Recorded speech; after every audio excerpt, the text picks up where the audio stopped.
અમદાવાદના જમાલપુરમાં દબાણ પર ફેરવાયું બુલડોઝર। અમદાવાદના જમાલપુરમાં વર્ષોથી ગેરકાયદેસર જમીન પર ખડકી દેવાયેલા બાંધકામો પર કંઈક આ રીતે બુલડોઝર ચાલ્યું। બાંધકામો જમીનદોસ્ત કરવામાં આવ્યા। ગેરકાયદે ઉભા કરાયેલા બાંધકામ કાટમાળમાં ફેરવી દેવાયા। અમદાવાદ એલિસ બ્રિજના ધારાસભ્ય અમિત શાહે ગત સંકલન સમિતિમાં માલપુર વિસ્તારમાં ઉર્દુ શાળા નંબર 3 અને 4 ઉપર ગેરકાયદે કોમર્શિયલ શોપિંગ સેન્ટર ઉભા કરાયાની ફરિયાદ કરી હતી। સમગ્ર મામલો ઉજાગર કર્યો હતો, જેને લઈ અમદાવાદ મહાનગરપાલિકાએ આ ગેરકાયદેસર દબાણો પર હથોડો ચલાવ્યો હતો। દબાણ હટાવ ટીમ વહેલી સવારથી જ અમદાવાદના જમાલપુર વિસ્તારમાં પહોંચી ગઈ હતી। જેસીબીથી ઉર્દુ શાળા નંબર 3 અને 4 ઉપર ઉભા થયેલા ગેરકાયદે કોમર્શિયલ શોપિંગ સેન્ટરને તોડી પાડવાની કામગીરી કરાઈ। 21 ડિસેમ્બરે અમિત શાહે સંકલન સમિતિમાં મુદ્દો ઉઠાવ્યો હતો, જે બાદ અમદાવાદ જમાલપુર વિસ્તારમાં દબાણ દૂર કરવાની કામગીરી હાથ ધરાઈ। દબાણો દૂર કરવામાં આવતા આ વિસ્તારમાં ખળભળાટ મચી ગયો। આ તરફ દબાણ હટાવ્યું તે જમીન વક્ફ બોર્ડની હોવાનો ટ્રસ્ટનો દાવો। અમદાવાદના જમાલપુરમાં વકફની જગ્યામાં બનેલા ગેરકાયદેસર બાંધકામ પર બુલડોઝર ફર્યું। જમાલપુર કાચની મસ્જિદ પાસે બનેલી ગેરકાયદેસર દુકાનોને પોલીસ બંદોબસ્ત વચ્ચે તોડી પાડવામાં આવી। ગેરકાયદેસર દુકાનોને મધ્ય ઝોનના એસ્ટેટ વિભાગ દ્વારા તોડવાની કાર્યવાહી કરવામાં આવી। સવારથી એસ્ટેટ વિભાગની ટીમ દ્વારા ચુસ્ત પોલીસ બંદોબસ્ત વચ્ચે દુકાનોને તોડવાની કામગીરી શરૂ કરવામાં આવી। જેસીબી મશીન અને મજૂરોની મદદથી 10 જેટલી દુકાનોને તોડી પાડવામાં આવી છે।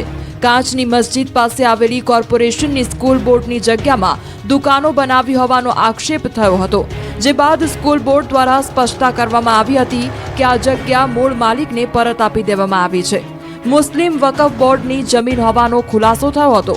મુસ્લિમ વકફ બોર્ડની જગ્યા ઉપર બાંધી દેવામાં આવેલી આ દુકાનોનું લાખો રૂપિયા ભાડું ઉઘરાવવામાં આવતું હતું। તો અમદાવાદના જમાલપુરમાં દબાણ દૂર કરવાની કામગીરી સમયે ડિમોલેશન કરાયેલ જગ્યા વકફ બોર્ડની હોવાનો ટ્રસ્ટનો દાવો કરાયો। કાચની મસ્જિદના ટ્રસ્ટી સલીમ ખાન પઠાણે કર્યો દાવો, જે જગ્યાનું બાંધકામ તોડાયું તે મસ્જિદ ટ્રસ્ટની જગ્યા છે। ઉર્દુ શાળા ચલાવવા માટે જગ્યા આપવામાં આવી હતી। 2017માં ઉર્દુ શાળા ખસેડવામાં આવતા ત્યાં મસ્જિદ નિભાવ માટે ભાડે આપવામાં આવી હતી। હરણી બોટ હોનારતને 1 વર્ષ થતા ન્યૂ સનરાઈઝ સ્કૂલ ખાતે પરિવારજનો દ્વારા પ્લેકાર્ડ બેનર સાથે ન્યાયની માંગ કરાઈ। ગુજરાતને હચમચાવી નાખનાર હરણી બોટકાંડની પહેલી વર્ષીએ બાળકોને શ્રદ્ધાંજલિ આપવા રેલી કાઢી।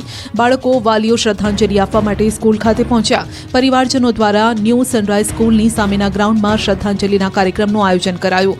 અહીં મોટી સંખ્યામાં લોકો એકઠા થયા હતા અને 5 મિનિટ મૌન પાળી 14 મૃતકોની આત્માને શાંતિ માટે પ્રાર્થના કરી। શાળા પાસે શ્રદ્ધાંજલિ કાર્યક્રમ હોવાથી ત્યાં પોલીસનો કાફલો ખડકી દેવાયો, જેના કારણે વાલીઓએ આક્રોશ વ્યક્ત કર્યો।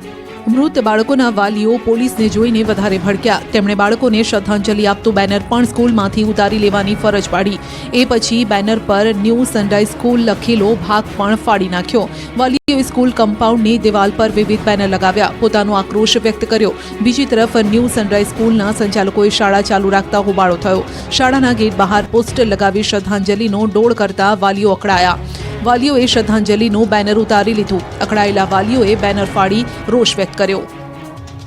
મહેસાણાના કડીમાં નીતિન પટેલનો દબદબો હજુ પણ યથાવત। એક ફોન કર્યો અને લોકોની સમસ્યા દૂર।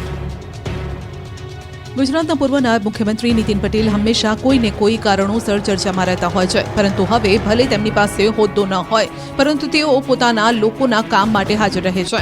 ત્યારે કડીમાં રેલવે સ્ટેશન પાસે લોકોને પડતી સમસ્યાનું નિરાકરણ લાવવા પૂર્વ નાયબ મુખ્યમંત્રી નીતિન પટેલ એક અલગ અંદાજમાં જોવા મળ્યા। આજે પણ તેમના એક ફોનથી કામ થાય છે અને અધિકારીઓ તેમના નામથી થરથર કાપે છે। ત્યારે મહેસાણામાં જોવા મળી નીતિન કાકાની થાક। ફક્ત એક ફોન કોલથી જ અધિકારી ફફડી ઉઠ્યા। આદેશ ફરમાવવા કહ્યું। કડીમાં રેલવે નાળામાં 2 વ્હીલર માટે આડસો મૂકી અને રસ્તો બંધ કરાયો હતો, જેને લઈ કેટલાક સ્થાનિક વેપારીઓએ નીતિન પટેલને રજૂઆત કરી। સીધા જ નીતિન પટેલ નવા રેલવે સ્ટેશન પહોંચ્યા। રેલવેના ડેપ્યુટી ચીફ એન્જિનિયર અશોકકુમાર સિંહને ફોન કર્યો અને પછી સામેથી અધિકારીએ પણ કહ્યું કે આદેશ કરો, मुझे क्या करना है। आदेश करें, मेरे को बता दें क्या करना है सर। मेरे वो दीवार खोल देने की है, बस इतना। वो मैं हाँ बस उतना खुलवा दो तो सब बढ़िया है। वो जस्ट वो इंस्पेक्शन के टाइम पे पोस्ट लगा दिए थे वो। ओके ओके बस very good, thank you thank you.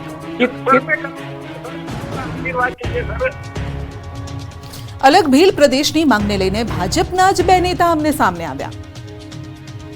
આદિવાસી પ્રદેશને ભીલ પ્રદેશ બનાવવા હવે ખુદ ભાજપના નેતાએ માંગ કરતા ભડકો થયો છે. અત્યાર સુધીમાં ચૈતર વસાવા અલગ ભીલ પ્રદેશની માંગ કરી રહ્યા હતા, પરંતુ હવે બીટીપીમાંથી ભાજપમાં આવેલા અને પૂર્વ ધારાસભ્ય મહેશ વસાવાએ પત્ર લખી ભીલ પ્રદેશની માંગ મૂકી છે. વિવિધ પાર્ટીઓના નેતાઓ દ્વારા અલગ ભીલિસ્તાનની માંગણી કરવામાં આવતી હોય છે, પરંતુ હાલ ભાજપના નેતાએ જ અલગ ભીલ પ્રદેશની માંગણી કરતા રાજકીય ગરમાવો આવ્યો. વસાવા વર્સિસ વસાવાની લડાઈ શરૂ થઈ ગઈ છે. આ અંગે ભરૂચના સાંસદ અને ભાજપ નેતા મનસુખ વસાવાએ પ્રતિક્રિયા આપી. અગાઉ પણ ઘણા નેતાએ અલગ પ્રદેશની માંગ કરી હતી. તેઓ ખોટી શક્તિ વેડફી રહ્યા છે. પ્રદેશનો કોઈ એજન્ડા નક્કી નથી. આદિવાસી સમાજના વિકાસ માટે અલગ પ્રદેશ નહીં, પરંતુ શિક્ષણ અને વિકાસ કાર્યો પર ભાર મૂકવો જરૂરી છે. હાલ ભાજપ પાર્ટી વિકાસના કામો જ કરી રહી છે. हम भीलिस्तान के लिए हम लड़ते हैं और लड़ेंगे. आने वाले समय के अंदर जो भी आंदोलन करना पड़े वो आंदोलन करेंगे. મહેશભાઈ હું જાણી લઈશ કે મહેશભાઈની માંગણી તદ્દન ખોટી છે. હું મહેશભાઈના પત્ર સાથે કે એમની જે માંગણી સાથે હું સહમત નથી.